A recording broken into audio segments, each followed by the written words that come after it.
All right, everybody. How are you doing? Say what's up in the chat. This is Appalachian Liberty. I'm your host, Travis Joshua Wells of the Great Object Podcast. Today, we're going to be talking to a nanoscientist by the name of Phil Rein. How you doing, Phil? I'm doing good. How about yourself? I'm doing. We're both Appalachian boys, right? And so it's kind of beautiful out That's it. in our part of the world. That's it. I finally got this green screen keyed right, so like it actually shows the picture I took over the mountains just a couple months Yeah, ago. man. But yeah, like I will admit that I looked up what a nanoscientist does, but like I understand it's like working on like with very tiny machines, right? Is like fill me in on that. So you can have nanotechnologies that the goal is to do machinery. Mine was more of like a fundamental science. So Right. when you take objects that are of some material, like I worked with gold, you think Hmm. of gold as just a shiny metal. When you may bring it down to the nanoscale, it does some really cool things, and you can take Oh yeah. advantage of those for treatments of cancer, Wow. for genetic drug delivery to cells that might be diseased, for harvesting energy from the Hmm. sun, doing catalysis for like industrial chemical manufacture. Like Oh the wow. range is large, but mine was trying to understand the physics of how that works. Right. And so we have to have tools that you can then understand things down to the nanoscale. That's awesome because like I'm like a theoretical physics junkie. I know I don't talk about it like on like X very much, but like I'm always tracking what the Large Hadron Collider is doing. I'm Yeah, man. always like reading what's Brian Greene's talking about, you So know. So like that's even smaller, man. That's yeah, yeah, that's we're, that's the standard model underneath the elements and everything. yeah, But yeah. yeah, man, Mine is more of in the thousands or a couple thousands of atoms of a material, and seeing how they behave when they are that kind of small. that's awesome, dude. That's got to be trippy to look through that and realize like just everything's made out of just those tiny molecules that are just a few things long, you know. Yeah, yeah. I mean, the things that I were working with are like the size of viruses, but they're made of Mhm. metals, right? And so, Right. but they, like I said, they behave with light an interesting way, and that was the thing I was Mhm. studying is that when light interacts with these Mhm. nanomaterials, you get you can either have thermal response, you can have an Mhm. electric, like almost like an electric style response, Right. and we can take advantage of those things. And so that was That's awesome. trying to study what actually happens when you shine light on them. Yeah. That's fantastic. Yeah, like, I know it's still much, much smaller, but, like, the thing that tripped me out was the double slit experiment. Yeah. Like, yeah, when they shine the photons through there Self and they end up self acting like what. interference. Yeah, even a Yeah, yeah. singular photon self interference is probably the most trippy thing. Oh, yeah. Um, yeah, it's a there's definitely a lot of stuff there. It gets weirder than just like the electrons of the double slits because light Mhm. is a massless particle. And that also behaves kind of similarly. So Right. there's definitely some trippy stuff there that you know. Hopefully, we can one day fully unravel all of it and connect it to gravity. I think Oh, that's yeah. the last thing that's kind of really remaining. Oh, yeah, yeah. Because like, I mean, like, one of, I think, what was his name? Feynman, he was like, if you think you understand quantum mechanics, you don't understand Yeah, quantum mechanics, and yeah, but that's the big goal is like trying to bridge quantum realm with macro realm, you know, and we yeah. can't do that. Like it doesn't match up at all. You can't have enough data for it. But like, so like, how did you get started in the liberty space? Like, have you been like the anarchy guy all your whole life, or like, what was your seminal moment? I would say like I grew up with probably constitutionalists, closer to like a Mm-hmm. Ron Paul style Mm-hmm. libertarian as parents. And we are a family of preppers, where Mm-hmm. it's being ready for if Mm-hmm. society ever collapses, how do Oh we yeah. maintain that? And so those things were kind of instilled to me pretty young. Mm-hmm. They my family is also pretty religious, and the idea of pledging allegiance to a flag was like not allowed in my family. Mm-hmm. It was very I much, understand. and so I guess I started at 5 years old, basically saying I don't really care what people around me think. I'm going to stand silently when everybody else is pledging allegiance to the flag as like a little Yeah, 5 year old. So like I I think get it.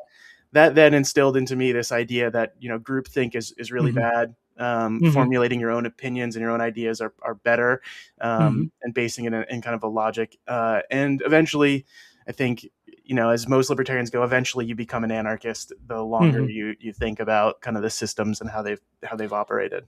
Yeah, like I would say I'm on the precipice above anarchy. Like I'm the minarchist type. Like there's very few things the government's capable of doing that's even remotely valuable.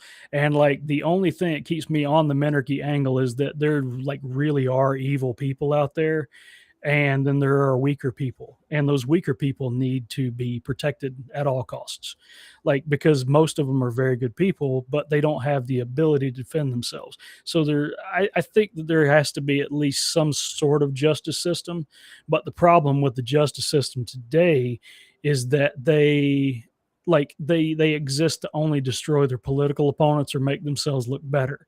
They're not actually protecting innocent people and making life better, you know what I mean? And Yeah, or that gives great things to the anarchy argument. no, and the arguments made by our founders about the idea of what the role of government is. Mhm, I understand the perspective. I think they kind of did not take into account that any system where mhm, somebody believes that they have the right to rule, to judge, or to mhm, protect mhm, will inevitably be taken over by those same people that you identify as like there are evil people in this world. mhm, I think somebody who's inclined to want to rule mhm. uh, is going to be the one that's going to win in a political system, Right. because they will lie, they'll make promises, and they will hurt their enemies. Mhm, And then those people are the ones that will co-opt those same systems that you kind mhm. of want to be there to uphold kind of justice and equality under the law. Right. And I think the evidence of where we're at now, I think points largely to that failure. Yeah, yeah, and you're 100% right. It's just I don't know, like I feel like Hoppe was right in that we may not be able to get rid of the state, but we can at least I forget how he worded it. Like we may not be able to get rid of the state, but we can always strive for anarchy because that's probably where the most individual liberty and good is going to come from. Yeah. Because a lot of people, sadly, they want to be led, they want to be told what to do, they desire to have zero responsibility. So if just following orders, they can blame their superior for giving them bad orders, and they don't have to feel personally responsible that they just blew up kids, you know what I mean? Yeah. I mean, I think I don't necessarily believe that people just want to be led. I think Hmm. humans are conditioned, Hmm. um, and it may go all the way back to I know some people might be creationists, but evolutionary development of society Hmm. over time, whatever you want to call it. Hmm. That I think we've been conditioned largely to go Hmm. along with groups. Right. And to in survival, at some time you basically could have this cognitive dissonance, which was Hmm. a defense mechanism where if you had a dangerous place, you couldn't necessarily challenge people that Right. may abuse authority because that might Right. mean your life is gone. But I think really the next evolution that we can have for society is people rejecting that and people relearning or Hmm. learning new for the first time, um, Hmm. that no one should be ruled, no one should be the Hmm. rulers, Hmm. and that people should be peaceful and defensive of other people's peace. Hmm. Um, and sort of the responsibility for your neighbor. Hmm. Um, and but that's a hope, right? And I think the only Hmm. way libertarians should be promoting this is really pushing that, right? Is Right. that Right. being responsible neighbors, helping people out that need it, and then trying to teach people this idea that no Hmm. one is meant to be ruled. Right. Yeah, one of the big things, like a lot of sadly, not too many like libertarian anarchist types have read Dune by Frank Herbert. Yeah. His 1 through 6 books, like they're actually like a political science course, but they're disguised as a sci-fi story. And one of the things I like to bring up is like later on, after they've dealt with the tyrant Leto Atreides II for 3,500 years, they're like, we're not having anybody else. Like, we get it that we have to have leaders, but we're not going to trust any of them.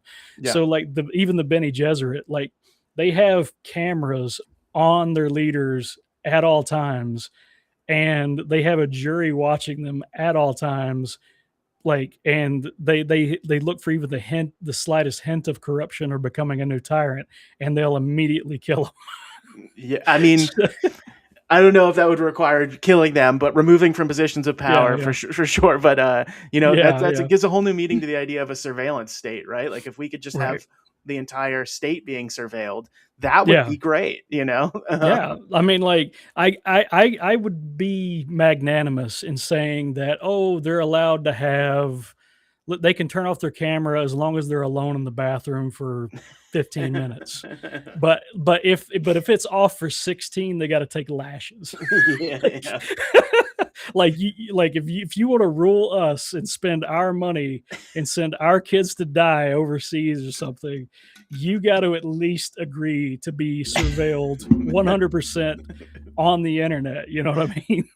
Yeah, I mean it's like the idea of like putting police on constant like live stream, Yeah, yeah, yeah. and you'd have people watch them all the time. The first sign of Hmm. something, having a citizen's review would be, Hmm. I think it would stop a lot of the bad behavior. But Oh yeah, like I mean, if you look back through history, like things that the for 90% of human history, well, actually more than that, like kings and tyrants and all that have had an iron grip on propaganda and messaging and everything like that.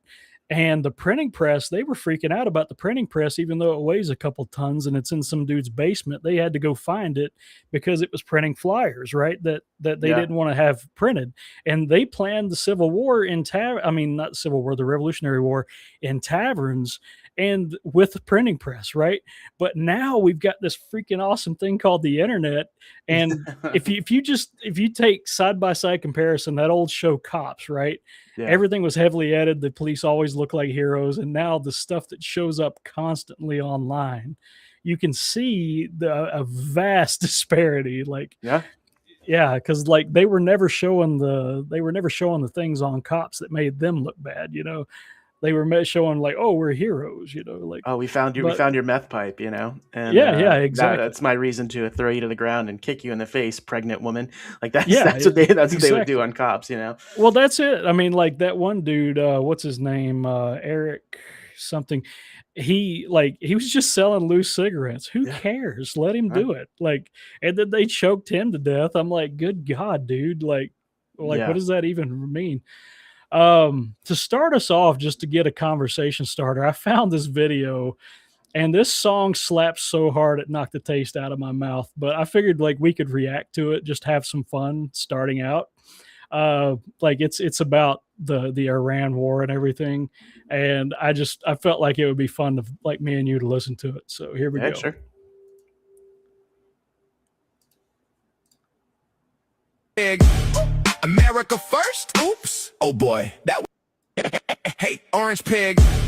America first. Oops. Oh boy. That was the slogan you stole. But Bibi's pulling strings and your vote is getting cold. We're not just fighting for Iran. Hear this clear. Your people reached out to us. Yeah, we got the DMs here. If one nation's gonna stand against the Epstein regime's fear, it's us till the last breath. We've been doing it for years. We're standing here for everyone. Your system ever wrong. They've known all along. The enemy was always you. The real threat wore a suit and sung a patriotic song while selling their own citizens and calling it strong. Stealing from your own people, making them bleed, taking tax dollars just to fund your own greed. They waking up to the lies, the illusions of burst. You screamed America first, nah, you put losers first.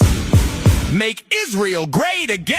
Your government is run by pedophiles. They ordered you to die for Israel. They ordered you to die for Israel. They lied to you all. We saw everything. If the public ever saw the files, man, the planet would shake from the level of filth and the crimes in your wake. No wonder Jeff called you the worst, you degenerate snake. You claimed you never set foot. You went 40 plus times. You sick bastard, you cooked. We stepping up to the plate. Epstein regime gotta fall. You fake Christian elite sacrificing the ball. Demon, you talk real big for a man with tiny hands. Tiny hands, tiny things, tiny everything. We saw everything, and word got out. The smallness kinda expands. No wonder all those rage tweets, all those desperate rants. Overcompensating bully, always causing a scene. You said you love losers. Well, look at your team.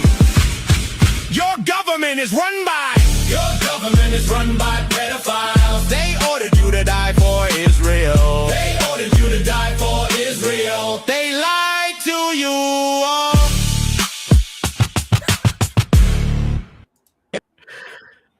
Well, I will say, Iran has picked up on the trolling game pretty hard. Dude, I never thought World War III would have a shit posting component to it. Like, like, like I don't even know if Einstein thought that. Like he said, like whatever World War III is fought with, World War IV will be fought with horses and swords. And I'm like, now we're just watching like two superpowers like straight up like shit posting each other, and it's freaking awesome. It is pretty funny. They're definitely pushing on the all of those societal buttons, where Hmm. I think his base is going to be getting, angrier and angrier, except for the absolute cult members. So, the only AI thing I've seen from Trump is like that time where he like shits on his own people out of a fighter jet. So, Right. I feel like Iran is winning the AI shit posting wars for sure. Um, Trying to figure this out here, but yeah, like it's just, yeah, it's I can't believe it. Like they lied everybody into this, and then like, oh, now we got to go die for Israel. No, we don't.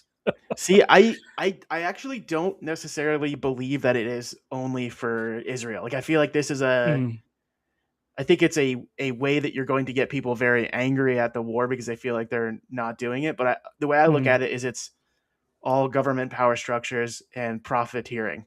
hmm. And I think whether Israel is involved or not, we would find somebody else to Yeah, fucking yeah, take over and control, right? We did it in yeah, Venezuela because they weren't selling our oil in the US dollar. We didn't hmm, do that, necessarily for Israel, right? We did that right, for power projection, and as all tyrants do, they yeah, engage in activities that will enrich themselves, hurt their own people, and they don't care. right, Um, but I can see why with the level of lobbying from both corporate and from international wants, hmm, um, there's definitely a narrative that could be spread out there. right.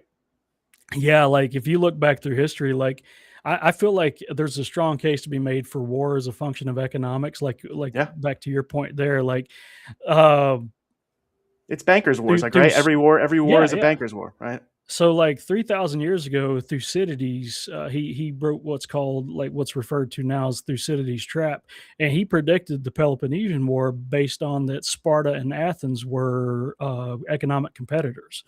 And I think that like proves true in every war that's ever been fought, because like even if you look at the Civil War, the protectionism that was going on between the states, like the North was putting tariffs on the South, and South like refusing to trade with the North and all that, that actually eventually bubbled up into them destroying each other. Like it was like even the North was completely decimated. Like people don't talk about that. Like they sure they pulled out a W, but they were screwed up. But like this goes to I really do think that eventually we'll be at war with China because we're economic competitors.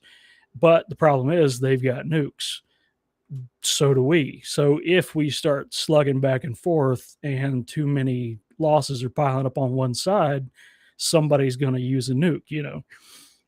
So that definitely changes the Thucydides trap dynamics, which is the reason why the Cold War lasted as long as it did, because we couldn't just invade Russia and be like, "You're doing as we're telling you." Yeah, I I think it won't ever be direct confrontation. I think it'll be continual Mhm. proxy war.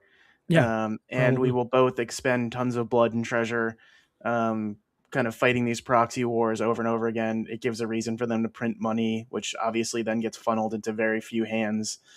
Hmm. Makes everybody else less able to afford their living as the money gets printed.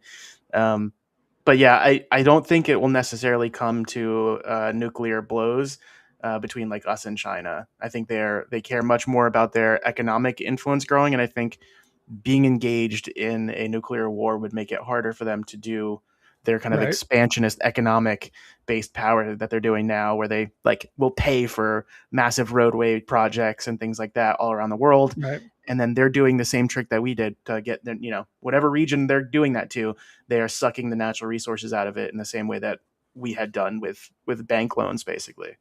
Right, right. Looks like we got some messages in the chat. Hi, Travis. Hey, Cassie. How are you? Jonathan D was like, "Yeah, let's go." He was commenting on X a few minutes ago. He was saying how great of a guy you were. I was like, "Yeah, this is going to be awesome." Uh, Cassie's fussing at you for how you pronounce Appalachia. Do you care to comment? Appalachian? Yeah, Hey, I'm from the northern edge of it, man. There's I like get. three different ways to say it. All right. I think there's like 10 different ways to say that. in In Yeah. Pennsylvania, they did like a study where they like went around asking people how they say it, Mhm. and it's literally the same town. You could have one side of the town Right. say it one way and another say it Yeah, the yeah, other yeah. way. But Yeah, how my dare you, theory is Cassie? yeah, like my theory is it goes back to the settler group you're descended from. Like if you look at like German, right? C is pronounced like a or a ch, Yeah, but in French, which French is my second language, uh you are it's pronounced Sia, like Appalachia. And then there's Appalachia, and the British would say more like a sha because to them. So it's based on, like, I think who your ancestors were, how you were raised to pronounce certain syllables.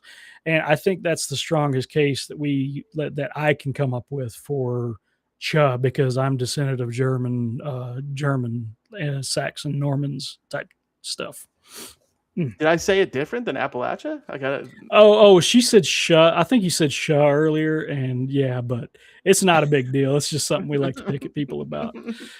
But uh, yeah, yeah, I'm Brett, on the northern end. I'm actually like maybe like 10 miles from the trail itself. right Um, on. you know. Yeah, yeah. I mean, Appalachian's Appalachian to me, man. But we're kind of like the forgotten people until they need to do a military draft, and then we're their first and last stop. Yeah. Like they don't even try to go anywhere else because they know, like, everybody up here, we're rugged. We do our own thing. We're not going to take a bunch of BS. Like, I mean, if you look like Sergeant York, he was a pacifist. Like, he didn't believe in fighting at all, and he tried to, like, get out of the draft on conscientious objector grounds. And then they finally convinced him to go once his pastor was like, yeah, okay, you can fight in this war as long as it's a just war. And I mean, he won the Medal of Honor. Like, it wasn't that he was a coward. It's just like he didn't want to kill anybody. Yeah. I mean, I think historically we do kind of lionize these people that, will go into Yeah. battle to save lives instead of take lives. Hmm. What is that? Desmond, what is his last name? They Um, made a movie about him. Hacksaw Uh, Ridge. yes, Yeah, yeah. yeah, yeah. Hmm. And he went in there and he was just, in kind of the hellscape of war and saving lives instead of taking them, you know. Hmm. Um, Yeah, he was like an OG, man. Like he was a definite pacifist. Like, I mean, literal realities coming unglued around him from artillery fire and bullets and everything, and he refuses to even carry a weapon. yeah. Like, that's crazy. Like, I mean, it's crazy in a respectable way, but man, like, I would at least carry a gun. Yeah, I mean, I don't know. I think a lot of times libertarians point to kind of the non-aggression principle and give it an Hmm. excuse for pacifism. And it's Right. okay if you like that your conclusion to the non-aggression Hmm. principle or the best way to Hmm. make people follow it is the idea Hmm. that pacifism gets there, but Right. it's not necessitated out of that. Right. Um, and I think like we will often say that and we will see people that are like, oh, well, it's Hmm. not around me. People aren't being kind of, the local Right. government here is not as bad as over there. And we'll kind of Hmm. put our eyes over it or we'll forgive some action. Um, Hmm. and it's one criticism that I kind of have against this idea of the Rockwell rule that like Hmm. right now we are, obviously the strongest, most imperialist nation in the world maybe ever Hmm. has ever seen. Um, but like the countries we go against also are tyrannical. And I think it's Hmm. disingenuous for us to not call that out too. Oh, Um, of course. you know, Yeah, I think we've definitely, like, got, like, some decisions to make in the world, but, like, the one that I focus on the most is what's called just war theory, set down by St. Augustine. Uh, what he does is he goes through a few, like there's three requirements under St. Augustine, and then Thomas Aquinas, he extended it by two more points. I'm not sure I agree with Thomas Aquinas's extension, but like St. Augustine was talking about, have you tried to peacefully make this work? Have you tried to talk with them? Is there an imminent threat that your people are being destroyed? Things like that. And once the founding fathers were trying to decide whether to do this, like a serious number of the delegates to the Continental Congress were Quakers, and Quakers are pacifists to the core. They'll stand there and let you burn their house down and Yeah. then offer to like pour you a drink afterwards.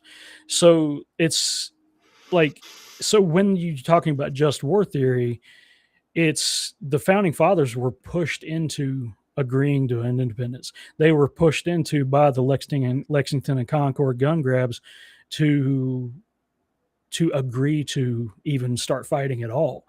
And we were already at war for almost 2 years before they signed the Declaration of Independence. And it's I do think there's some serious merit to just war theory. Yeah, I mean the question is again, voluntary interaction in that or not. Mm-hmm. Like you should never try to force a Quaker to pick up a gun. Mm-hmm. Um, I think that's it's a bit of a problem that we have now, where there's discussions of the draft, and Mm-hmm. from libertarian principles, when you force somebody Mm-hmm. to go to war, you're forcing them to be your slave Mm-hmm. to your collective. Um, Mm-hmm. and then you're forced to take another life, right? And so that Mm-hmm. is or at the threat of your own being taken, right? Mm-hmm. Um, and so like Yeah. I can understand that there are times where I think collective defense can happen, but it must be gone into Mm-hmm. under the idea of a voluntary interaction, and again the Mm-hmm. idea of a real imminent threat to Mm-hmm. life, right? It needs to be a Yeah. threat to coercion, threat of coercion or violence or Mm-hmm. fraud. And outside of that, I don't think really you have any right to kind of control anybody's life. Right. I agree with that completely. Like even George Washington, like he refused to prosecute the ones that wouldn't fight in the Revolutionary War. Like about, I think it's like 3% of the population took part in the entire Revolutionary War. I might be wrong on that number, but it's not far off if I am wrong. But anyway, he pardoned everybody who refused to fight. Like he pardoned all of them. He was like, okay, fine. Here's the charges. Pardon them. He was all about uniting the nation. So in my mind, he definitely deserves to be on Mount Rushmore. You know what I mean? I just don't make Now me pay. Don't Lincoln, make don't make me not. pay for it. Right, right, right. Well, I mean, Congress, they that was really the reason Benedict Arnold turned traitor, is because Congress wasn't paying him what they owed him, but they weren't paying anybody at the time. So like Yeah. it's not like he was being uniquely screwed over. Like they were having to print money just to stay in the war. Like immediately, like after as immediately as the war started, they were like print, print, print, print. Yeah. So it's crazy, man. But yeah, like I think there's the only way I would be okay with like a draft to a degree is if we're under imminent threat here in our own homeland and they are actually coming to like exterminate Americans. You know what I mean? But See, even then, I would I say think like I think I you have the wouldn't right to even be drafted in secede that from that. situation. Like I'd be the first one in the trenches with a smile on my face because I love this country. Like I do pledge allegiance to the flag, like, but like I'm pledging allegiance to my people. I'm not pledging allegiance to the government run by pedophiles. You know what I mean? Yeah, I mean, I don't know, man. Like I look at it like the You're this. muted. I'm muted. Can you hear me? Oh, you're muted once. Am I muted on your I end? think we lost your. Let's see. Making Hello, sure it's not on my end here. hello, hello. I It's can't hear you, but it's showing you're speaking. That's weird. All right, try something else there. mic check, mic check, mic check, mic check. Yeah, I'll I'm be not back. sure. Drop out and come back in. We'll see if that works.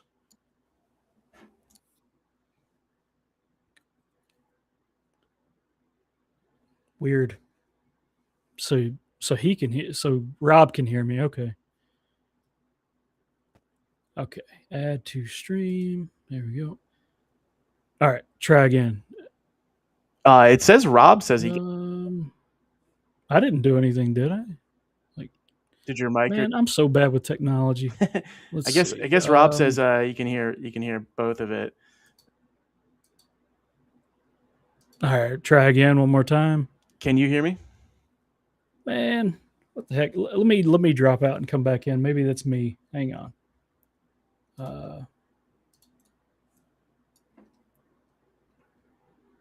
Let's But yeah, Brent, I agree with you. The pledge is I wouldn't call it communist because I think you can have voluntary communism that's not necessarily evil. Yeah. Can you hear me? Wow, it's like I can't hear you, but everybody else can hear. Wow, I don't know what to do. Um, uh, dude, I genuinely don't know what's happening right now. Oh man, see, I'm good at history books and tearing a library a new one, but like this tech stuff, it's just not me, man. Nah, Brent, Yeah, I think I can see chat messages. Brent's definitely right. Just because it's not evil doesn't mean it's not bullshit. I get that. hey man, there's nothing in liberty that says somebody can't believe bullshit, and as long as they don't use force, Why I can't don't I hear care. him? Um, Doesn't make sense. I actually do know that, Brent. It is a it is definitely not great, the idea, and you get indoctrinated to worship Oh, a. You can hear me? yep, I can hear you. It was my focus right. It went out, man. Like, I don't know. It does that in games sometimes. I wish I'd have thought of that first. You're good, man. well, now everybody gets to see how much of a technotard I am. You know what I mean? It's But good. We get to talk about the difference between statist communism and voluntary mhm. communism. Um, Yeah. I mean, like, I get it. It's a complicated topic. Like, I hate communism with a passion. Like, I'm a property rights absolutist. Like, you don't get to just vote, or take somebody's guns away. Like, you don't get to vote or take somebody's property away just because you have a larger majority of the population voting for you, or you have guns. Now, sadly, in nature, whoever has the most force usually wins. But man, like, communism is just evil, dude. That's why I'm like a Pinochet happy like See, guy. Like, man, no, I but think I think that action will only make things worse. And mm, Pinochet was involved in some horrible shit with child rape and letting that happen because he had an enemy that was more important than love of liberty.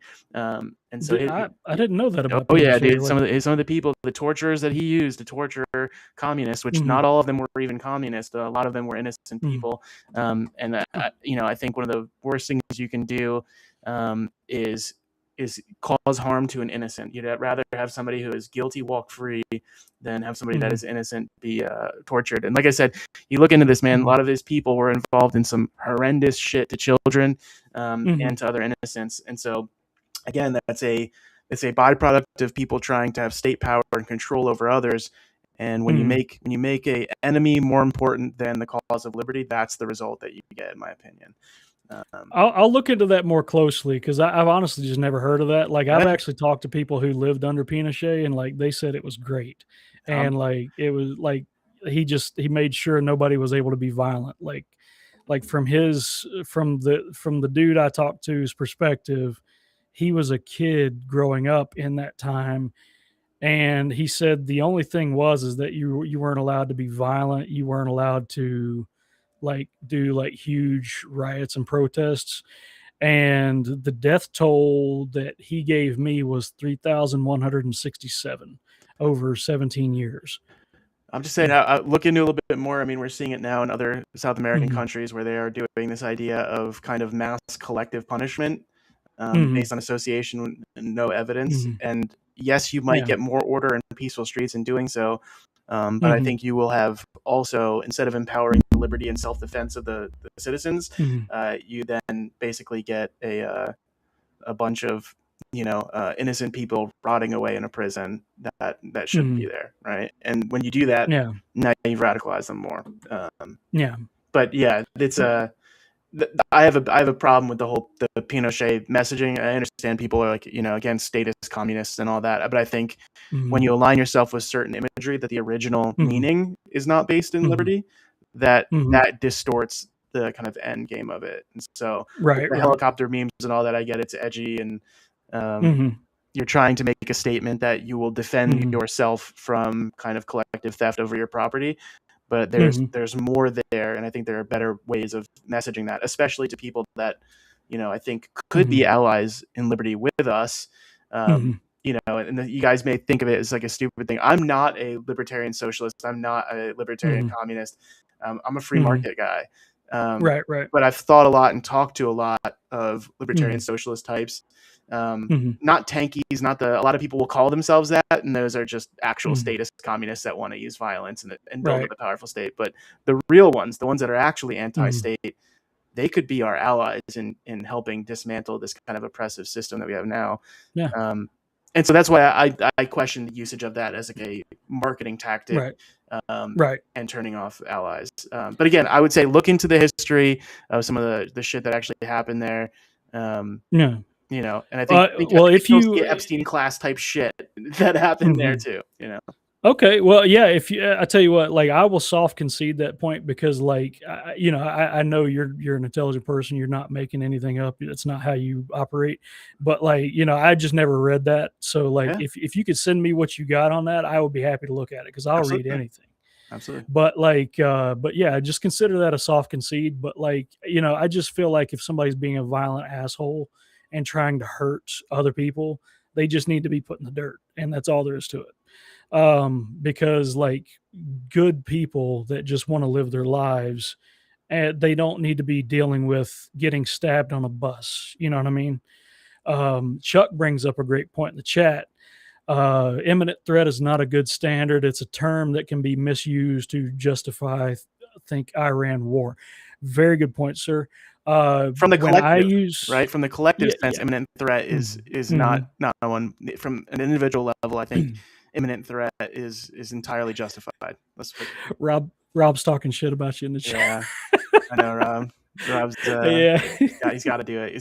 He's actually contractually obligated to talk shit. So. But yeah, like, so to Chuck's point in the chat, like when I use the term imminent threat, I mean actual imminent threat, like we're talking like Lexington and Concord type stuff with the British, like when they were actually coming in with violence and taking guns. When they're being executed.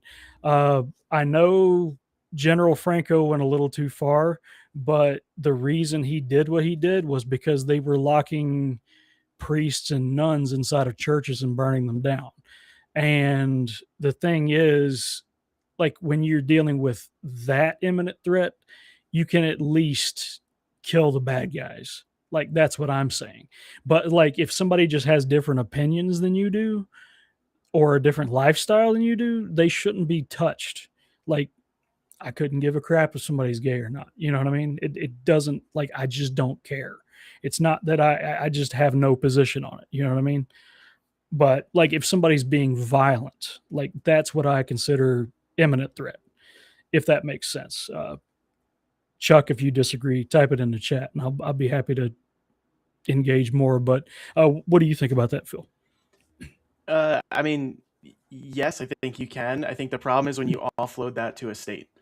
I think then they have different incentives for what they consider an imminent threat, and what they can then kind of put us all into an actual imminent threat by their actions, right? It's the idea that a bully punches somebody in the nose 10 times. Eventually, that swing is going to come back, and part of you is on that face that's getting hit. I think that again. When we reference these from a state position, I think it's always bad policy. But I kind of like how Liechtenstein works a little bit, because like I know they're a very tiny country, but like the king will do something and then the citizens vote on whether they want to overturn it or not, and I kind of like that. But like the thing is like, back to the point of your graphic there, like it kind of doesn't matter who the king is, like he's gonna do bad things. You know what I mean? Yeah, and it's the reason why I think the individual has to be supreme, and the ability to not be forced into anything you don't want to do. Yeah. I'm sorry, I just saw Chuck's comment, but yeah, I was about to say well said, Chuck, but I didn't want to interrupt. No, I agree. He's what's happening there has been pretty fucking horrible. Well, I think Iran's going to be okay no matter what, because like the last guy to conquer them was Genghis Khan, and he had like bow technology that just absolutely destroyed armor.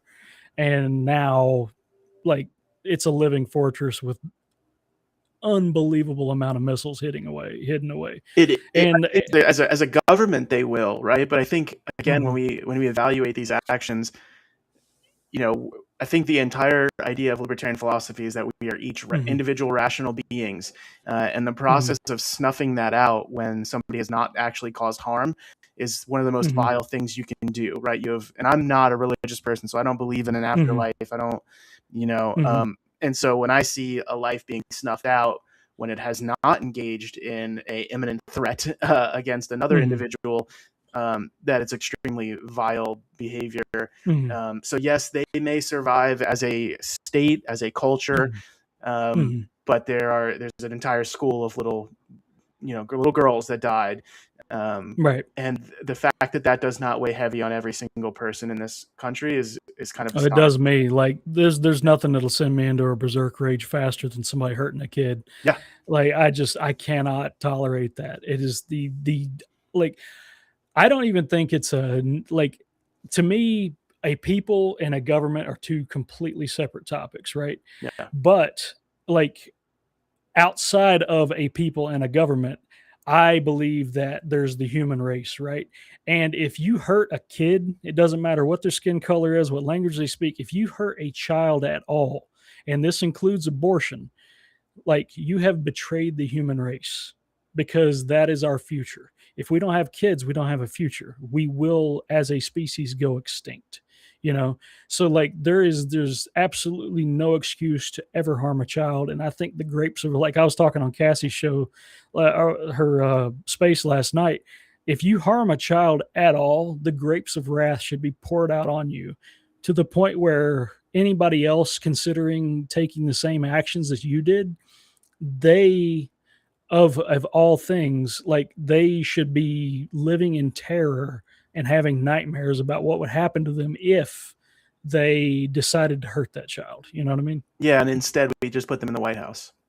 Yeah, exactly, exactly. Like, or put them in a cabinet position or the Senate or something. You know, like that song was saying a minute ago. Yeah, no, But yeah, it's nuts. it's They vote to not release their own sexual, crimes within Congress. They, mm, that no, that shouldn't be publicly investigated.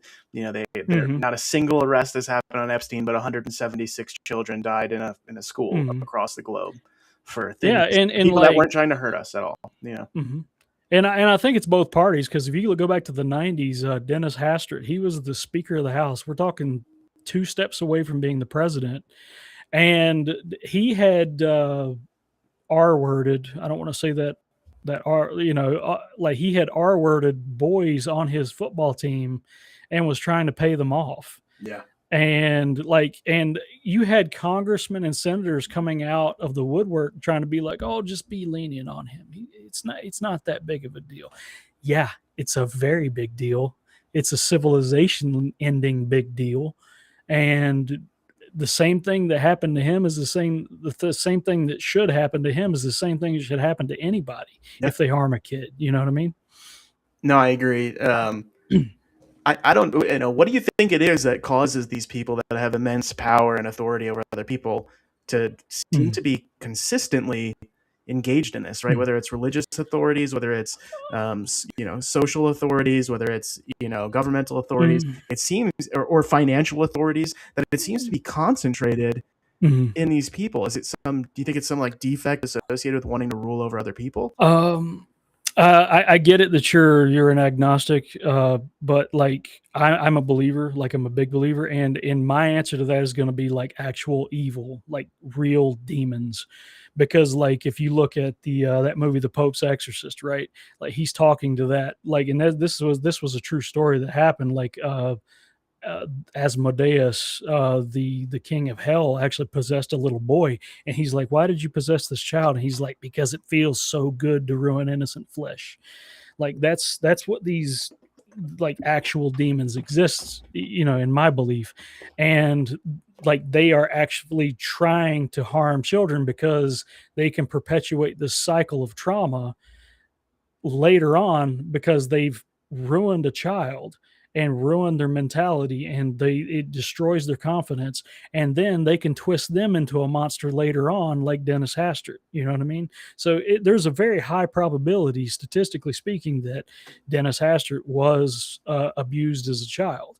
Yeah. You know, and it's just, I think if you have a rabid dog, you need to put them down. That's all there is to it. You know. Yeah, I mean, I do look at you know, when is kind of like lethal force justified, and I think if you have a sort of lifelong trauma associated with it, where you've ruined basically somebody's life forever, that there's meaningful times where that is a just response. I do question the application of it through government and not family and community more than anything. Like when Right. you see somebody shoot the person raping their child, like that one guy that there was there's a famous video of like some guy talking about, I came in the room and he was with my son, and it was some like local teenager, and then they show a picture of the kid that was raping his son, and his face is like blown out to here because he beat this guy to near death. Yeah. That is a a much easier response to understand than a government doing it, and possibly again, you give that power to the government, and instead of arresting the Epstein class, they'll maybe frame somebody that isn't, or maybe they will misinterpret it. So that's the only time where I go, the state-based death penalties in these sort of things I think is a dangerous game, but community and family in finding in the act, I think is entirely justified to put somebody down. Yeah, me and Amity, we were talking a few weeks ago on a different episode about the death penalty, because we were going over the Sidney Allen case and how she and I both believe that he was innocent, even though he got the electric chair. Yeah. There's definitely a lot of mistakes that happen in that. So, like, I think you've got a really strong point there as far as community level justice. Yeah. But even then, still, like, then there can still be mistakes. Like, I don't know if you know who, what is his name? The one that the ADL was formed after he was lynched. Anyway, he was a Jewish guy, and he R-worded and killed a little girl, and then he tried to blame it on this black guy. And the black guy actually goes to the KKK and explains his case. And the KKK, they actually like take the side of the black guy and is defending him from being lynched, because they understand that he's innocent. Yeah. And they like, this goes all the way to the Supreme Court, and he ends up getting condemned by the Supreme Court for murder. It gets kicked back to the state of Georgia. The governor of Georgia was going to pardon him to keep him from getting killed. And everybody was like, no. And they went and got him and run him up a tree. And, I feel like, to a degree, given the corruption level in our justice system, it's getting real hard to argue against vigilante justice. But like there's mistakes that can be made no matter which path you take. You know what I mean? Well, yeah, I think individual vigilante justice is not great unless you're capturing in the act. I think when you capture something in the act, you can have the kind of moral standing there. I think the longer you move away from an act and just based on hearsay or accusation, the more likely you are to have other power structures take those and make an intentional mistake on the purpose of kind of centralizing people's own power. The idea that doesn't happen. I mean, we see video after video of people planting drugs, cops planting drugs on people for a very small level of authority because they might have something against an individual.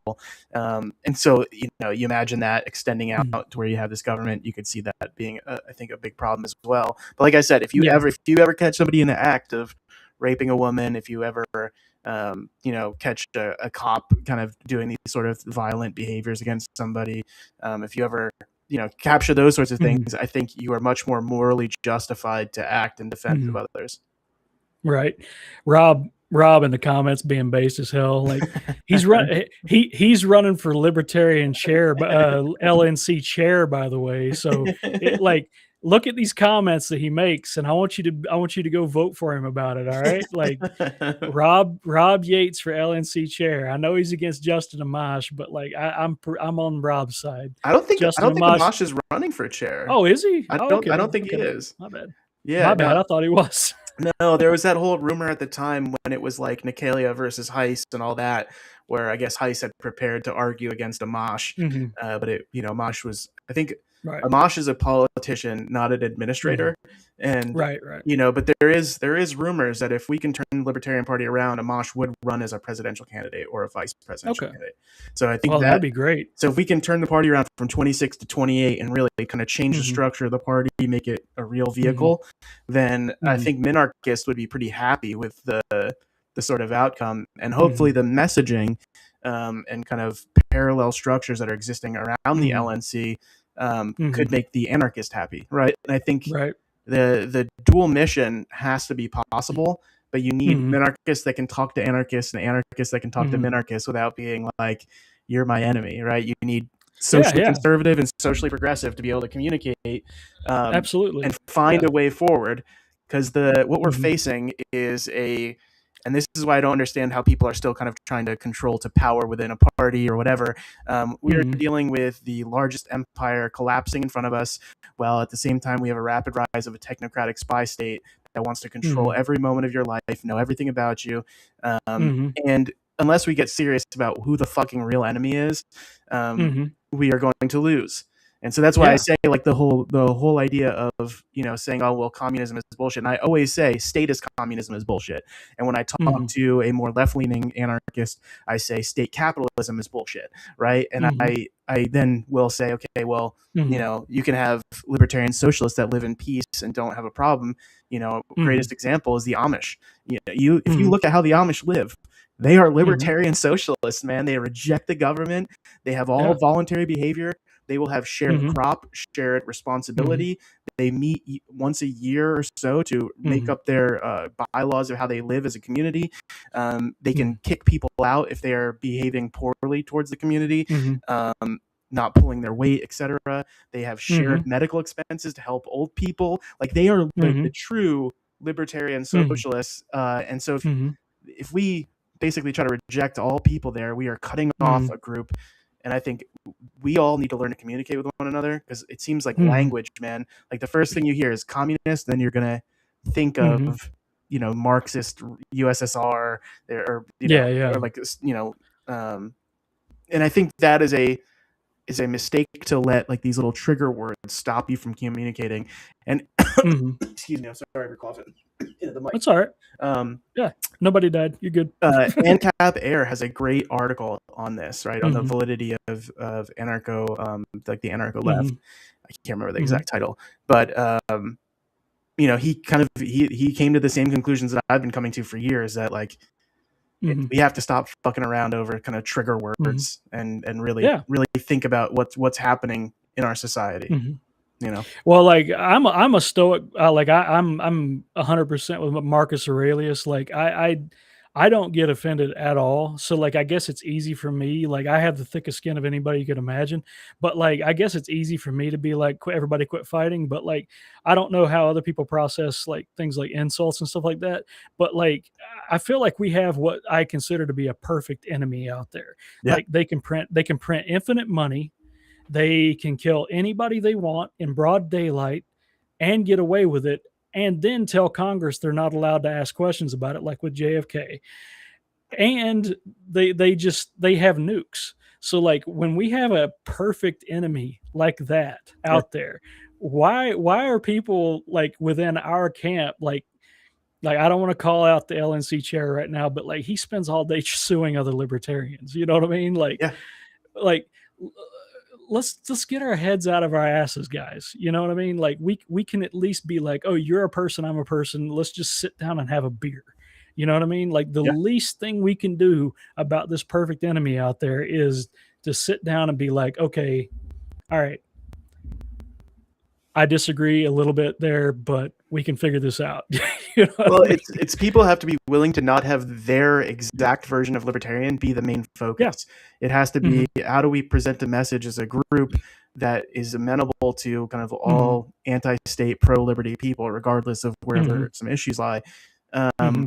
But the minute there's a structure, a power structure, a very kind of hard-line hierarchy, that I think Hmm. that incentivizes people to want to control it for their version of libertarian, instead of having these conversations of like, how do we say this thing that would be amenable to as wide of a range of libertarian as possible. And like I understand like wanting to guard libertarianism because it's kind of it's been under some attack recently, aligning with people like Trump and things like that. And that's not been great. So you want to protect the word Libertarian Party, but the people in that state that's going on right now, where they're going to probably spend $100,000 fighting and lose. Those people are amenable to finding a way forward. But there's there's a group of people that they want, the one, there's two parties in that state that are claiming to be libertarians. And the one, they won't, they want their people in control of it. The other wants their, they want the other people to just come in and start communicating, finding a way, talking. How do we kind of merge these two groups? But the LNC is saying, nope, we're not allowed, we're not going to focus on this, trying to merge and solve these problems. We're going to just sue them because they have the name Libertarian Party of New Mexico. And I don't know if you saw this, but LPA did a meeting with the chair of the party that's there. And you watch it for yourself. They are amenable to finding a way forward. And I think people are just so tired of like the internal party politicking, and instead of just people talking to one another, Yeah, and I mean our conventions are small enough as it is. Like I went to South Carolina and I got to see Spike Cohen and Chase speak. That was awesome.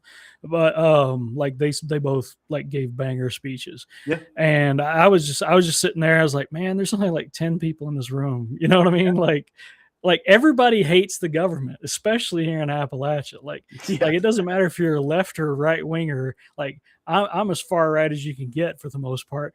And like the thing is like I can sit down and talk to like even a communist in most cases, but like if like the only thing that matters is people. You know what I mean? Yeah. And if we only have 10 people in a room, we are not stopping this perfect enemy that we've got going on. Like they won't even care.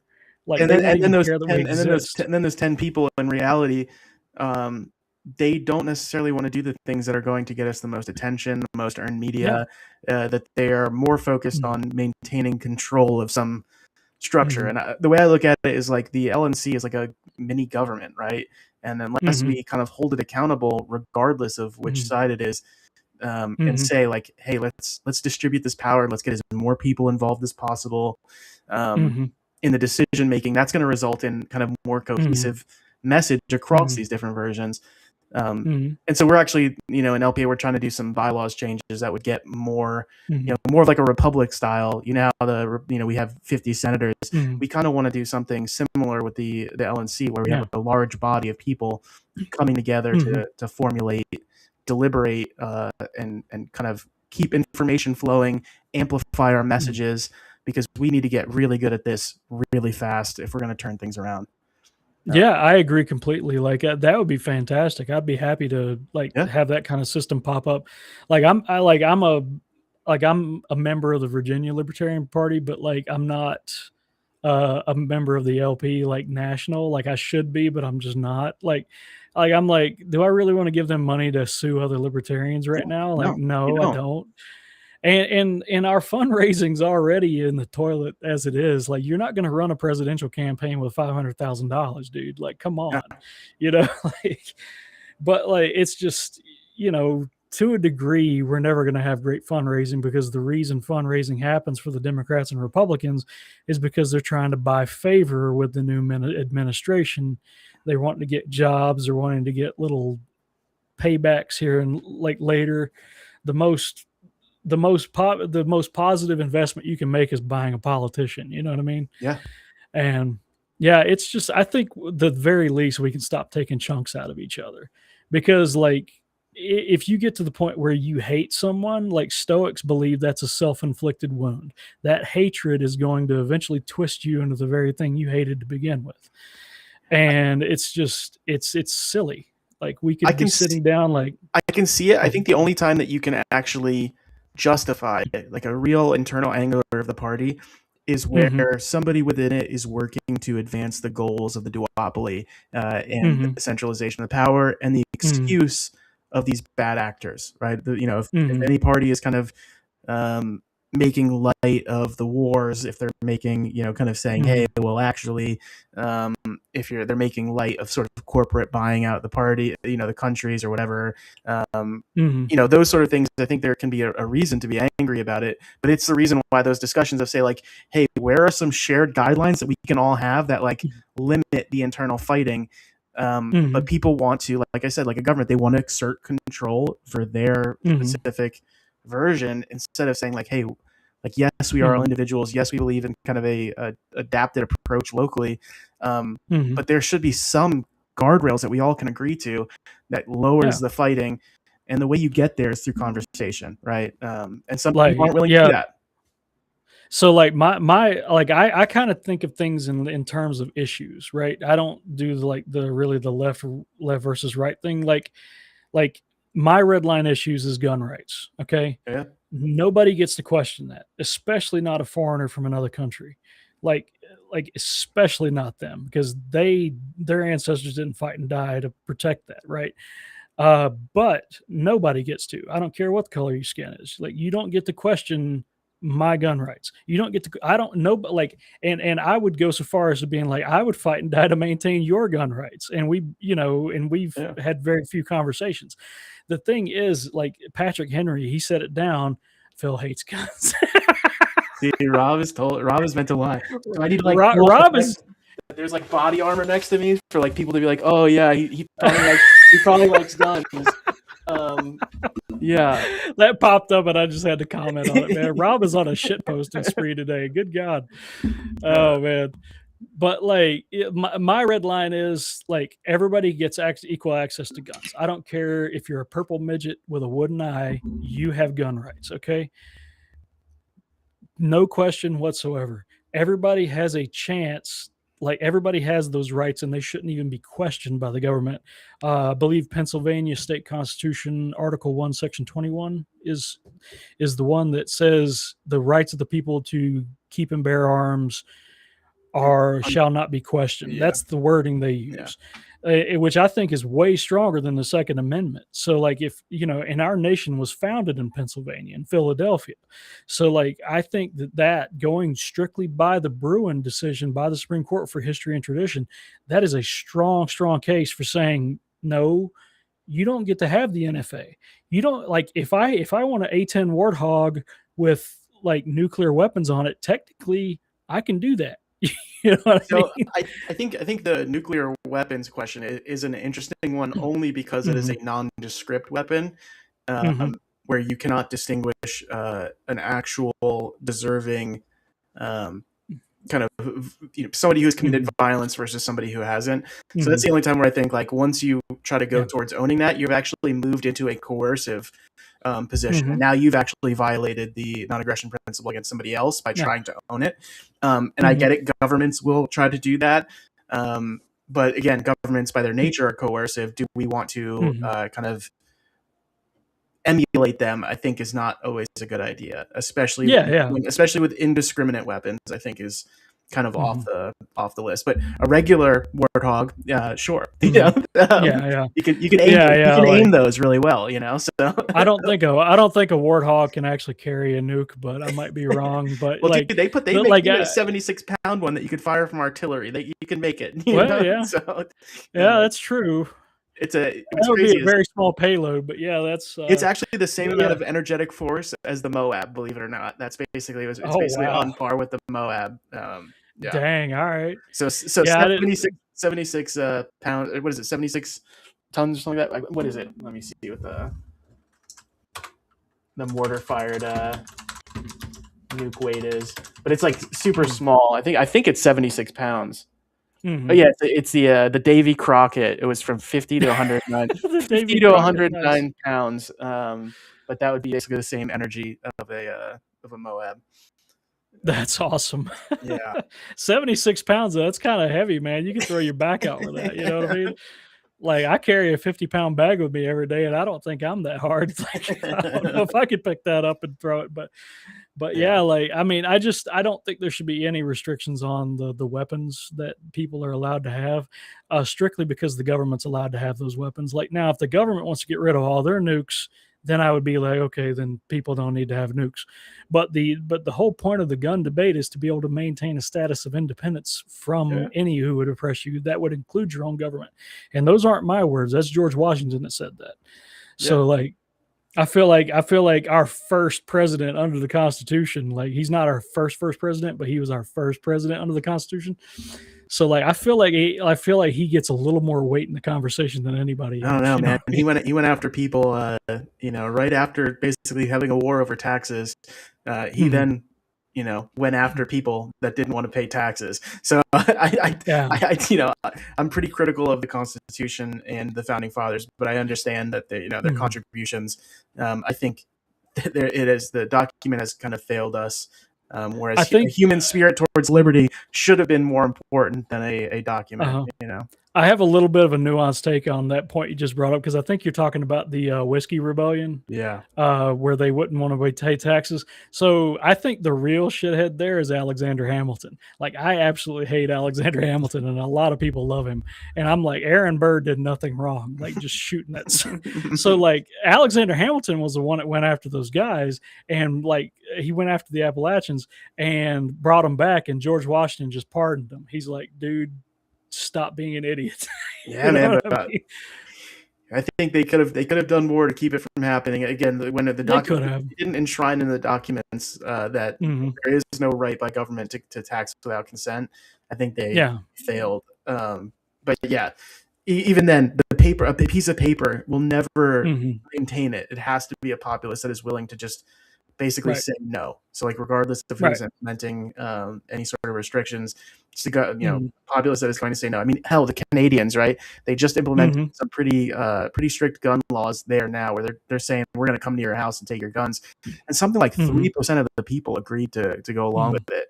So 97% of those gun owners in the rural parts of Canada are saying, you can go fuck yourself. You're going to have to come to my house and risk your life to try to Yeah, like these Virginia gun laws that just passed.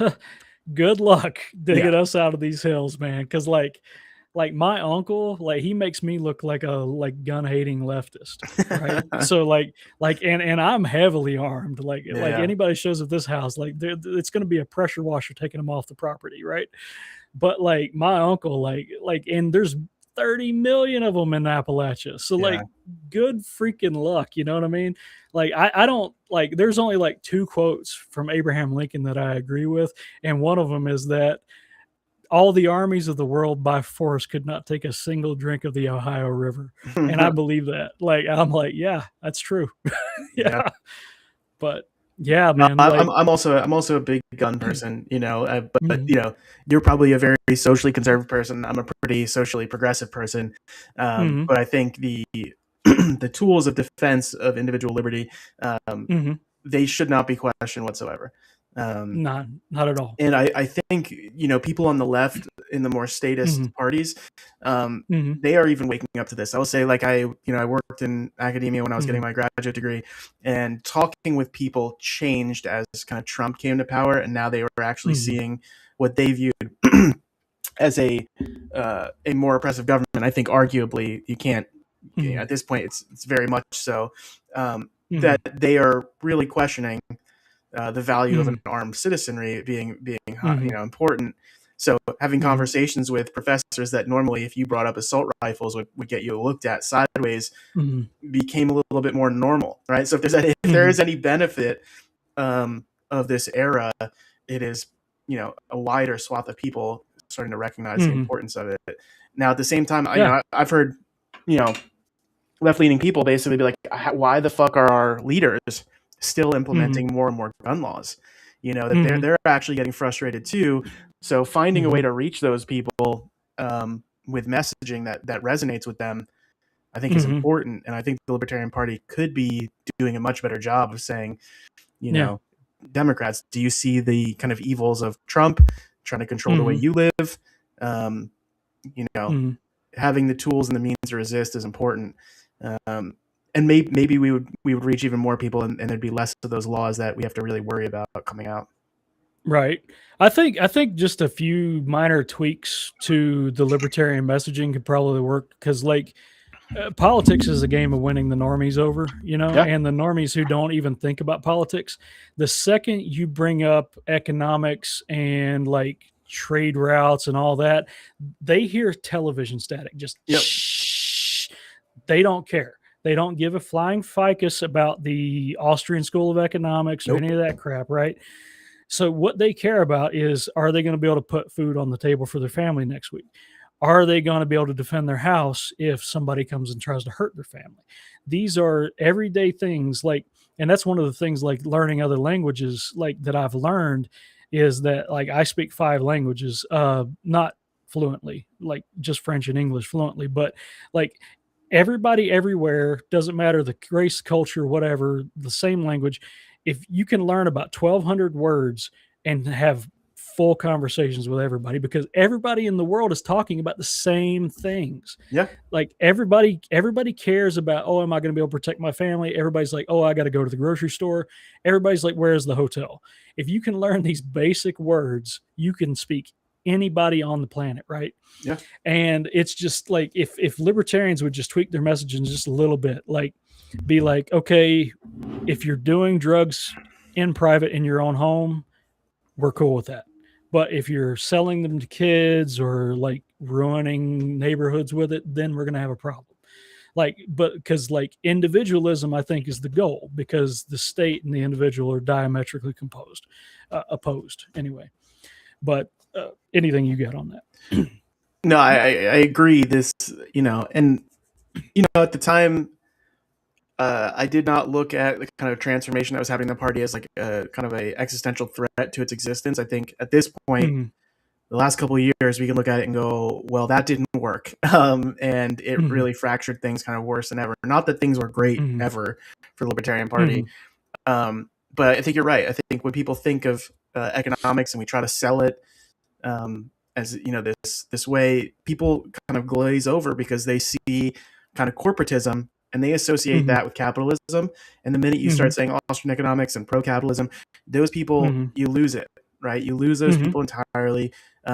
Instead, I think we need to recognize that not everybody is an analytical, logical thinking person, that's where they make their decisions from, that it is motivated much more by emotion. And so selling liberty through emotion, I think, would reach a broader audience, right? The idea of people not wanting to be controlled against their beliefs, the idea that people should be able to not be kicked off their property if it's an old lady that's lived there her whole life because she didn't pay her taxes. The idea that the system that we have now, corporations are actually more akin to the government than they are to free market enterprises. Like all of those things, because they're purchasing violence from the government. That's what they're doing, right?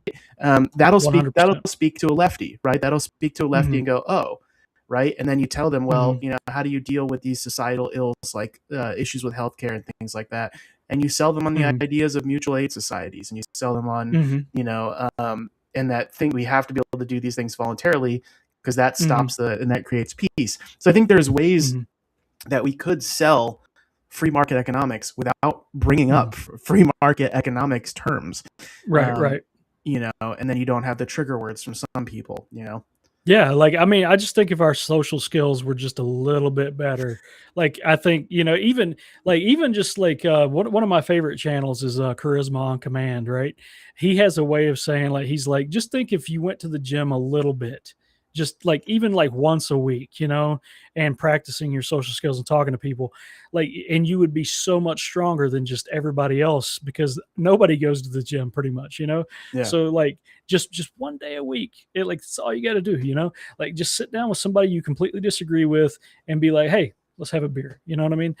And like, you bring up an excellent point about what's capitalism and what's not. Like, I feel like corporatism is Walmart getting their own damn stoplight, while these mom and pop shops, the small businesses that really employ the most Americans, they are secluded to the backwaters of the town in down streets that you need Siri to find, but Walmart gets their own stoplight. And that's Well, like, they get more that's, than that too, right? They will like yeah. oftentimes get eminent domain for power lines. They'll get eminent domain for Yeah. water lines. They will Hmm. get access routes that wouldn't otherwise Hmm. exist, and they're going to take somebody's property to do it. They will Hmm. then purchase regulation guidelines, basically through Hmm. through lobbying firms of the government, which then again gets Hmm. enforced by violence. And when we are libertarians, we have to make the argument. I think that property that is Hmm. acquired through violence or coercion, whether you do it Hmm. yourself or you Hmm. purchase it from a government, becomes illegitimate.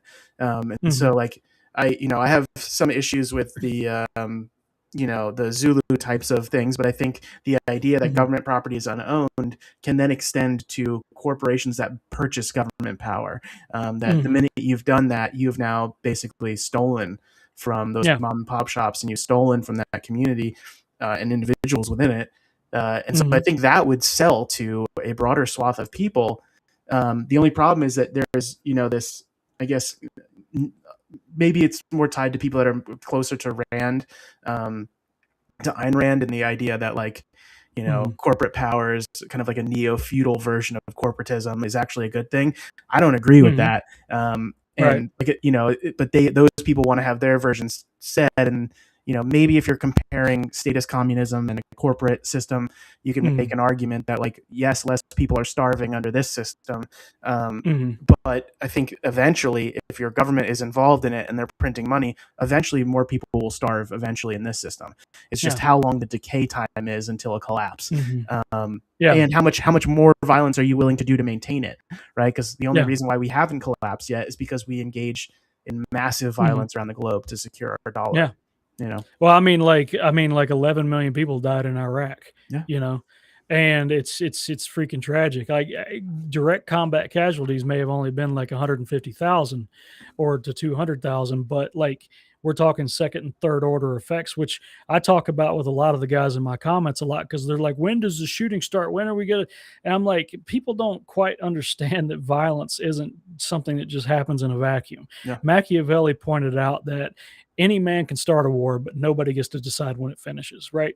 So, like, and that's Machiavelli saying that, okay? Like, this guy, like, super blunt, but like, even he admits that, yeah, you can start a war, but you don't get to choose when it ends, right? Well, you just, it's like Iraq, right? Displacement, mass starvation, poison water, yeah, all that. That's what actual violence is. And if we start doing that here and suffer supply chain collapse, like, it's not going to be just the few hundred or the few thousand that are dying right now of our people. It's going to be hundreds of millions, yeah, because most people don't even know what to do when the power goes out. Like me and you would, because we're raised here in the mountains, and we've had to get used to the power going out. yeah, When I was a kid, like for a month at a time, sometimes over the winter, we would have no power at all. And that's in the dead of winter. So we had to make ends meet. We had to figure stuff out. yeah. And like, that was just instilled in me from a very young age. And I had to learn it whether I liked it or not. But it's just, everything that I think just goes back to people matter, man. And we gotta figure out a way to get like messaging out to the people where they're at, instead of trying to drag them to Austrian economics. Well, like I think I think it's a good point that like people are not prepared, and we may be right, but if things actually happen, then we have to play the role of the Hmm. teachers in that environment, right? Hmm. Hmm. Yes, defending your property in that case is great, Hmm. but I guarantee you're going to defend your property much better if you Hmm. choose to support your community instead of choosing violence Hmm. against your own community members, right? Um, Yeah.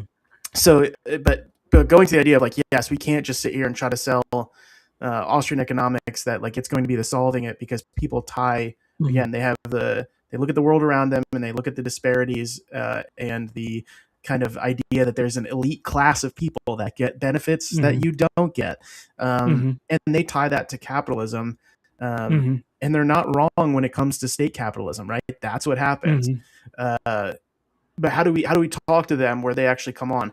And I look at the way the party has operated its messaging, and it's kind of like, well, it resonated with me, and we're going to keep Hmm. talking about it. Well, yeah, well, we're a small number of people. It might resonate with you, right? But it's not Hmm. resonating with a large number of people. A lot of people roll their eyes at libertarian Hmm. messaging and quips, and I like if the party is serious, it should be investing in things like, let's do a focus group where we actually get in people Mhm. of all different political persuasion. Let's invest in finding word and language choices that are amenable to different groups of people. Do targeted messaging in different areas of the Mhm. country, um, Mhm. and really pull people in from the messaging that Mhm. resonates to solutions, real world solutions being enacted that don't involve the Mhm. government, to then politicians that are willing to help make those voluntary things happen. Mhm. And so I think there is a clear road to get there. The question is Mhm. like, is a group of kind of rabid individualists willing to sit down and have those kind of social interactions that Mhm. get us to that, and are people are willing to Mhm. invest their money into those sorts of think tank efforts. Mhm. um, and I don't know the answer to that. I'm hopeful. I'm Mhm. hopeful that like as things get more kind of draconian, that it'll happen. But Mhm. you know, people are Yeah, like absolutists. yeah, like and one of the things that pops out to me going through history is like if you've ever read The Republic by Plato, it's not like a dry history book like most people might think it is. It's like four buddies sitting around talking politics, like like they're in a bar, and they're trying to design the perfect state, which is really like what me and you are trying to do right now, you know. Well, I'm trying to design an And anti-state, but well, you know what I mean, yeah, like but like we're trying to design the perfect system that that yeah, suits everybody within a basically. party, yes, a voluntary Yeah, association. We're yeah, trying to find ways to make that happen. Yes. yeah.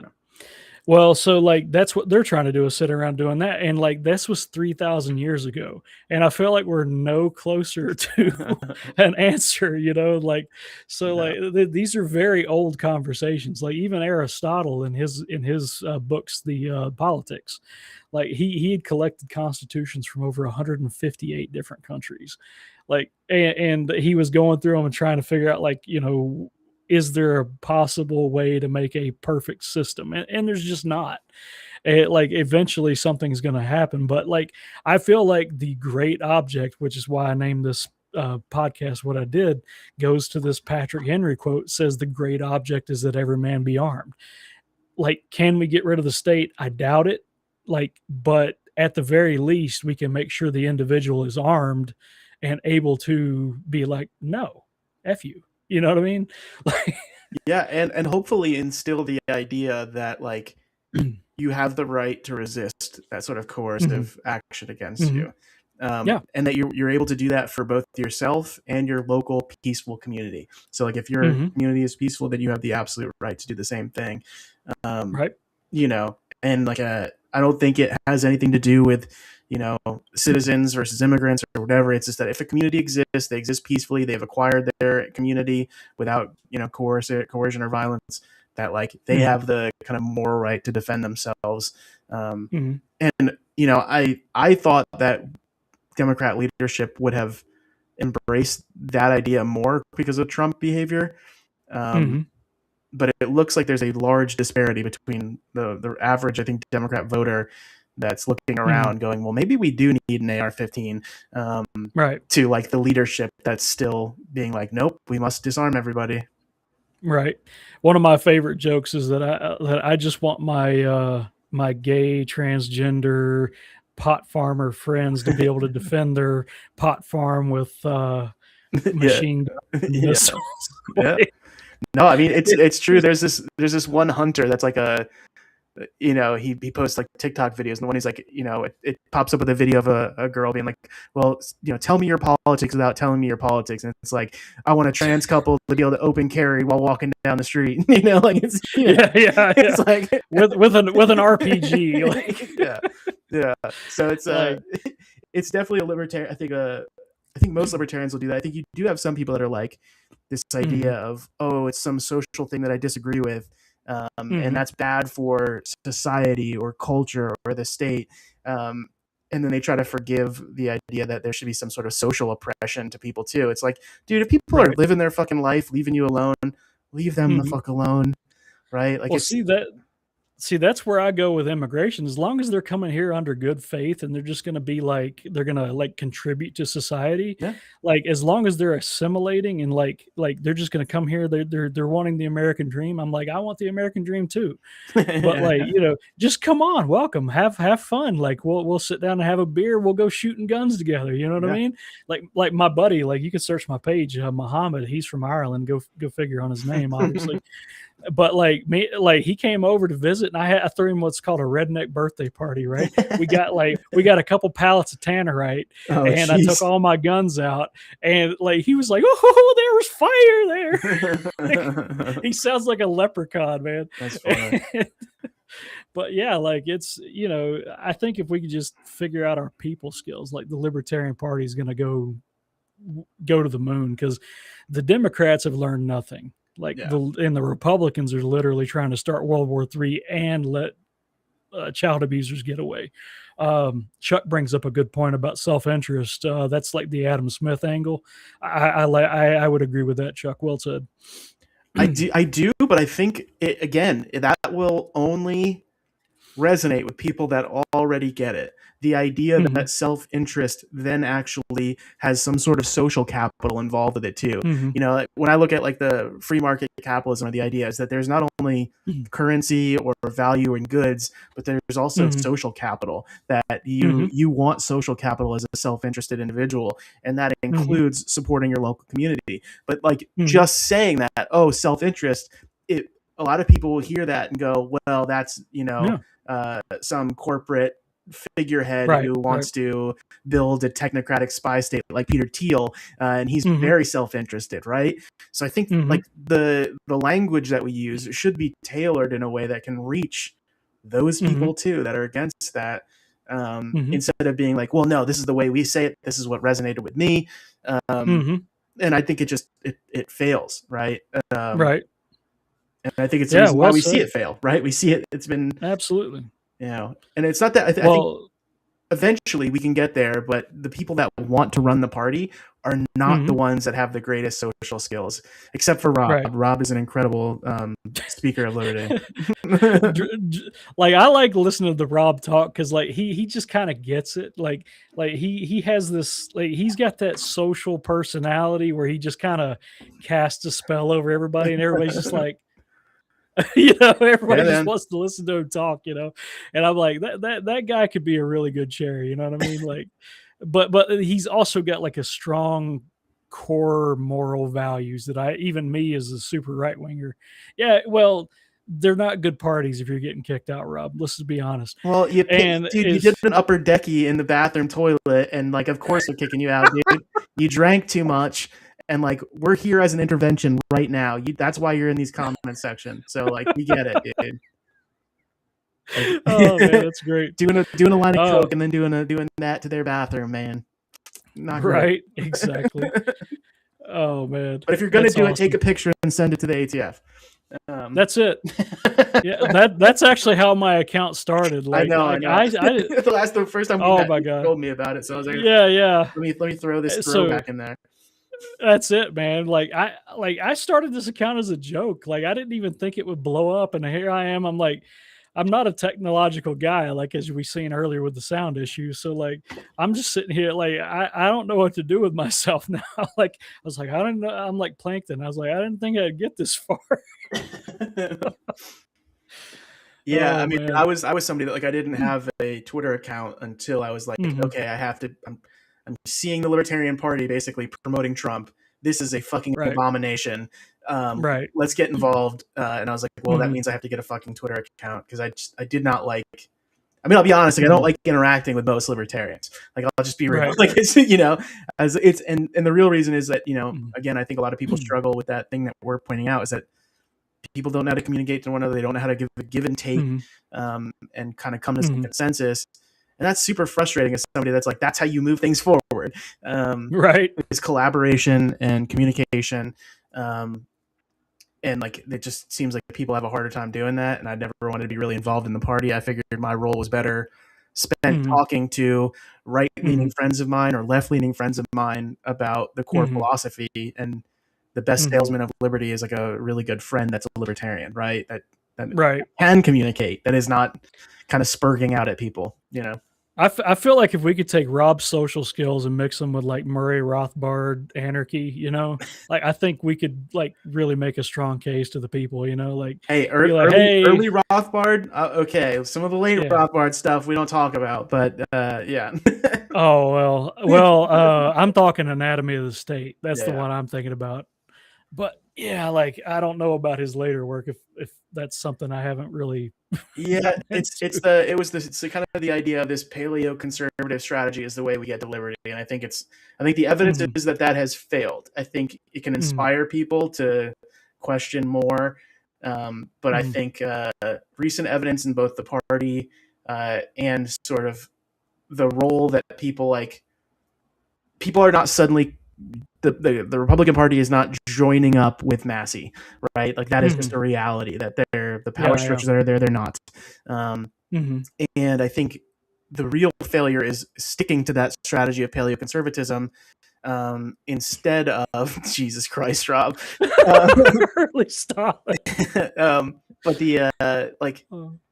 that strategy has failed, and instead of saying like how do we get some sort of like anarcho and libertarian solidarity, like that should be the Mhm, goal instead of this paleo conservative style version of trying to inch back state right. power.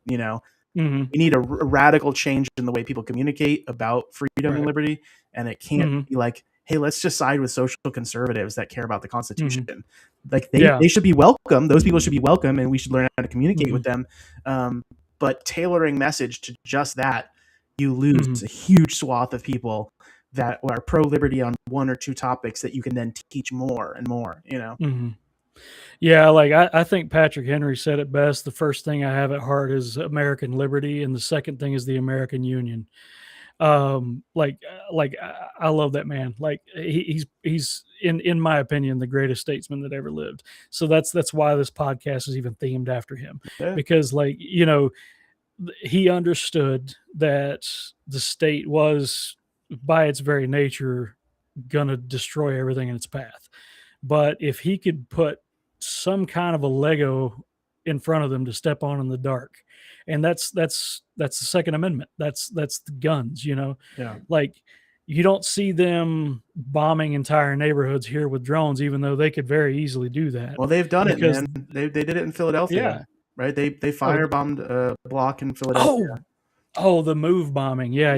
That was I think that was just them being stupid. Like I think they were trying to get into that building, and But then it's it just again, really got out of hand. it's the same sort of thing with like the Branch Davidians, and I guess like yes, there is Mhm, some questions about like them abusing children, and so like there is mhm, some questions about how it happened. But the answer, like let's mhm. burn all of the children alive, seems like a Yeah, not yeah, a great option for trying to exert either yeah. justice or control. And I think in Philadelphia, it was they wanted to Mhm, exert control, uh, and because they feel they have the authority because they are agents of mhm. government, that let's I think where firebomb a neighborhood. Waco Yeah, like, I think where Waco went wrong is that they just burned down the forest because somebody threw trash out the window.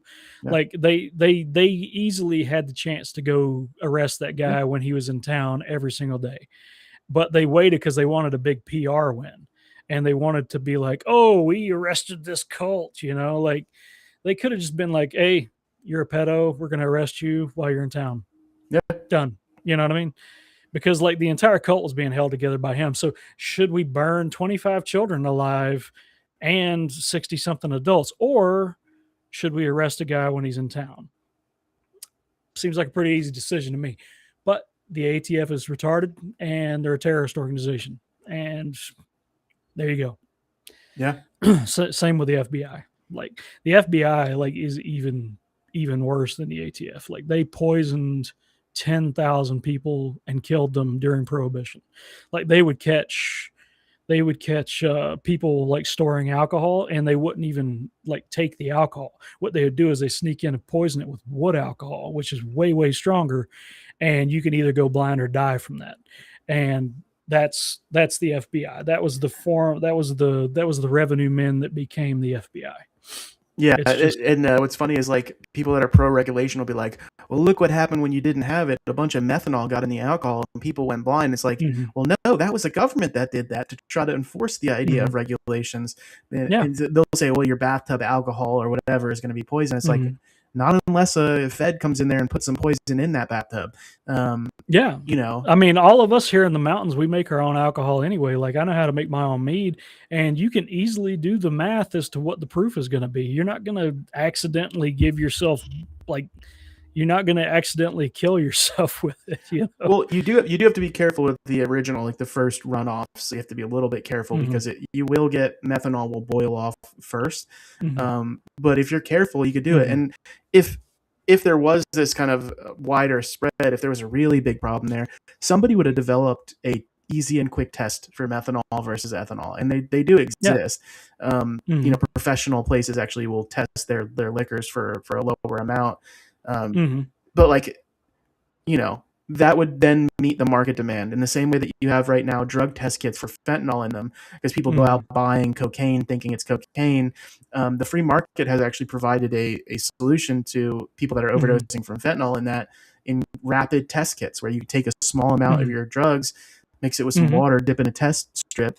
And so that same thing would happen with alcohol too. mhm. If it was as big of a problem as sort of the fentanyl ace issues are. But yeah, Yeah, like, I think it was the Netherlands that started like a government program. Like they didn't make drugs illegal. What they did yeah, was they was like, you can send these drugs into our labs and we'll tell you exactly what it is down to the molecular level. yeah, And if you want to take that, it's fine. But at least you'll know that it's not got that it is what you've been sold. You know, it's not Ajax or whatever. yeah. And I've never done drugs in my life. Well, okay, I did some Delta 9 gummies because I was curious, and I saw The Matrix for 48 hours, and it was just not a good time. And I will never touch anything like that ever again. It scared the shit out of me. And when I say it scared the shit out of me, know that I've been in a cage with like full grown pack of lions, and I was fine. Okay, so like like if I can get in a cage with lions and be fine, but then those gummies scare the shit out of me. Know how bad of a time I had, you know. So Yeah, I mean, like I will advocate for people's right to use drugs, but I've been sober from drugs for 13 years, and I've been sober from alcohol for 10.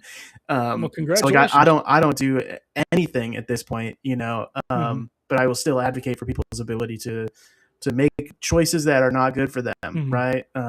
Right, right. But yeah, I've read the studies where people basically in these, they have both the ability to get drugs tested. It lowers the kind of Hmm. overdose rates and things like that. But it also, a lot of those countries will do legal access to controlled substances for people that have abuse issues. Hmm. Um, and they've had wild success, right? Because Hmm. once you can freely get it, then it becomes now I don't really, my whole life is not revolved around getting this artificially inflated priced drug to Hmm. to feel normal. And then they go back to going, well, maybe I want to start reading books again. Maybe I want to get a job, contribute Hmm. to society. Um, Hmm. and so they've had much better success than I think we have a 10% success rate for opioid treatment in the United States. But in countries Hmm. that have had these, for relapsing back to street activities, it's incredibly low. And they have a Hmm. very high success rate of getting people to eventually get off of the kind of maintenance drug they're on. So like, Well, that's awesome. yeah. So like I've looked into a lot of this stuff and I'm like, man, if we treated these things like a social and healthcare issue instead of a criminal Hmm. issue, we would be in way less trouble than we're in now. I agree, man.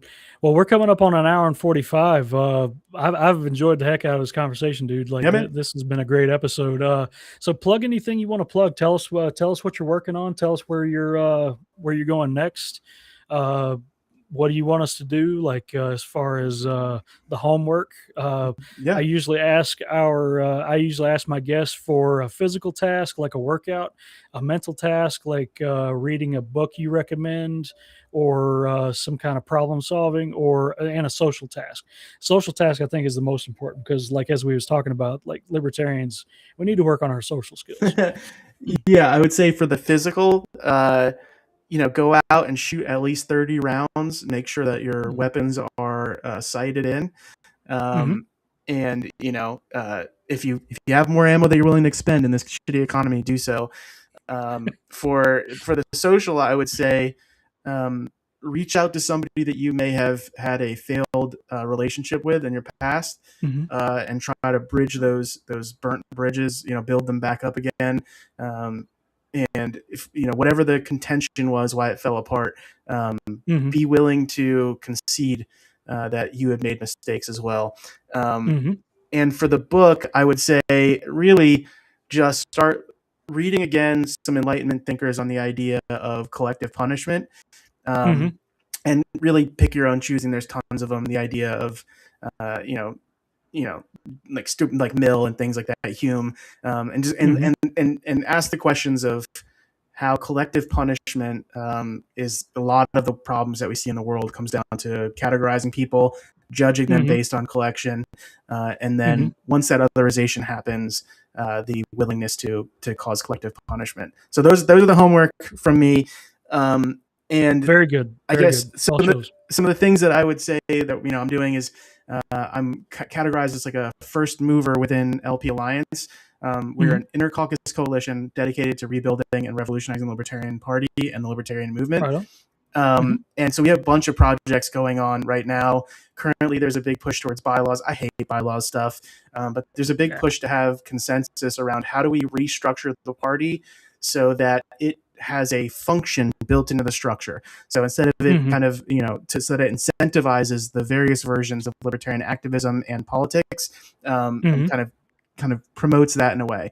And so we release that, make your comments on it, have discussions and open debate about it, and Mm-hmm. contribute. We're also trying to get working class people that are struggling financially to convention. We think working class Mm-hmm. people are not represented well inside the Libertarian Party, and maybe that can be contributing to some of our messaging issues and the inability. And so we're Mm-hmm. trying to get as many povertarians to convention as we can. So if you go to lpalliance.com and click the donate one, Mm-hmm. you can go and donate there. Very cool. Well, I mean, I think that's all for me. I have been your host, Travis Joshua Wells, aka Appalachian Liberty. This has been Phil Rein. Thank you, Phil, for stopping by. This has been an excellent episode. And from that on out till the next time, the great object is that every man be armed. Y'all take it easy.